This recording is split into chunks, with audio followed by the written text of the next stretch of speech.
Vira bersembunyi di kolong kasur. Ia tak berani bersuara sama sekali. Ia benar-benar tak mengira. Malamnya, ia mengendap-endap menemui Sam, pacarnya. Tapi, nyaris saja ia terbunuh. Baru saja, keduanya selesai enak-enak. Tiba-tiba, di luar terdengar suara ribut. Mendengar hal tersebut, Sam turun membawa pentungan.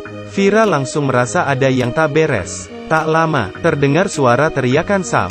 Vira yang panik ingin kabur, tapi jendelanya terkunci hingga ia tidak bisa kabur. Di kamera pengawas, ia melihat beberapa pria menerobos rumah dan menggeledahnya. Beberapa pria menyusul ke atas. Vira cuma bisa sembunyi di kolong kasur. Ketua mafia, John tiduran tepat di atasnya. Karena tadi ia ditusuk Sam. Berdasarkan percakapan mereka, Vira tahu Sam dan keluarganya sudah disekap. Ia tahu kemungkinan selamatnya kecil. Vira mencoba mencari cara menyelamatkan diri. Peter tiba-tiba memindahkan kursi, dan tak sengaja menjatuhkan tas Vira. Di dalamnya ada ponsel. Vira tahu ini adalah kesempatan emas. Ia mengambil tongkat baseball untuk menyeret tasnya, sambil mengawasi gerak-gerik Peter. Tapi, suara seretan dari tongkat itu terlalu besar. Akhirnya, Vira meletakkan tongkat, dan memberanikan diri, keluar dari kolong untuk menyeret tasnya. Untung saja ia cepat. Vira akhirnya bisa bernapas lega. Ia mengetik SMS karena takut bersuara.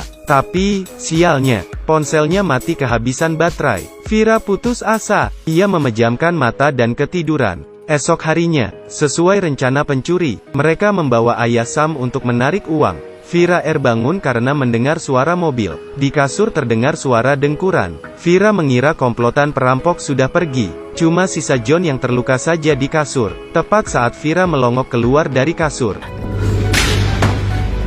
hampir saja ia ketahuan. Ternyata, Peter menemani dan merawat John. Perkataan John dan Peter selanjutnya membuat Vira syok. Ternyata, setelah menarik uang di bank, mereka akan membakar rumah ini. Karena di rumah ini ada jejak darah John. Hal ini menghancurkan rencana Vira. Sebenarnya ia bersiap kabur dari sana dengan tenang. Tapi, tampaknya ia akan gagal. Vira menoleh dan menemukan alarm. Ia punya rencana. Ia mengatur alarm agar berbunyi semenit kemudian, lalu berguling ke arah pintu, dan melemparkan alarm ke arah berlawanan. 1 menit kemudian, alarm berbunyi dan menarik perhatian keduanya.